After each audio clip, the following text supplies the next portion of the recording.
Ahitan mo naman, aray. Balbasin, no? Bay nga balbasin. Mukhang talentahin na eh. Ano kang likot mo? Tito nalahin kita.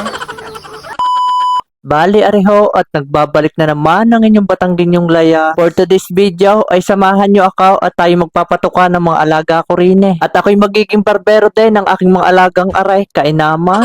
Ay tingnin naman ninyo ang mga ite kong aray sa takaw naman tumuka ay talaga namang sa eh. Pati gabok ay walang ligtas eh. Ay talaga namang dukot sa kamay ko. At bago nga natin gupitan ang aking mga manok na aray ating paiinumin muna. At aring video nga pala hong aray ay noong Sabado pa. Ako'y kailangan ko ng katulong din eh kaya inintay ko muna si Ining na umuwi din sa amin. Ay ilan din aring mga manok kong aray ay bago ko pa maisa-isa ay aabuti ng siyam-siyam.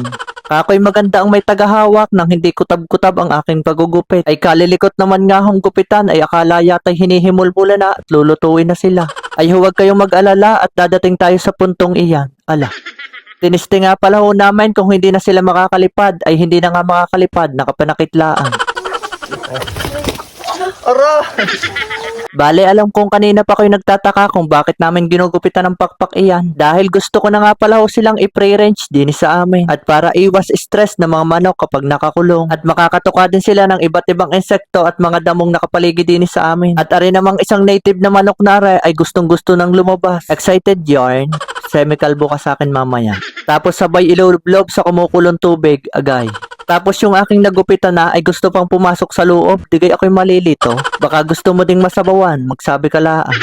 Tapos nakakatuwa nga ho ring native na manok na rin, ano gun tangkar naman. Tapos sabay lukso, ay pag ako'y nakalmot ng iyong kuko, ay husay ka talaga sa akin.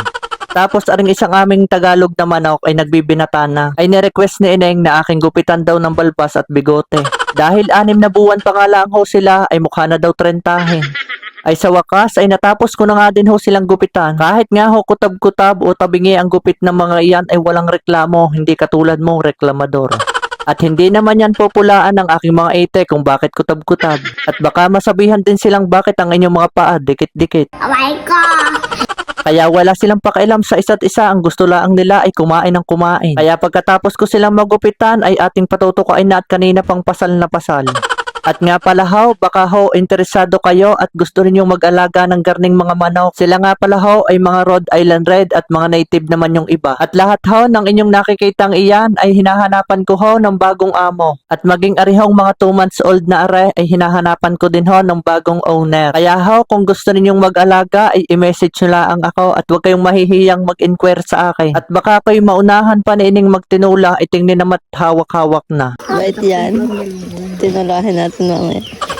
Ay talagang delikado na nga, masamang balak iyan. At hagya ko na nga hong mabuhat si Dusky at si Pebbles. At dati ay garne ko lang sila buhatin. Pero makalipas ang 5 buwan ay garne na sila kalaki. Ay hirap na akong kilikin din sa aking balikat. At bago matapos ang bidyong are, shout out kay mahaling Joem, yung nagtitinda ng street food sa night market. Ay talagang sulit ang napakalaking siomay mo.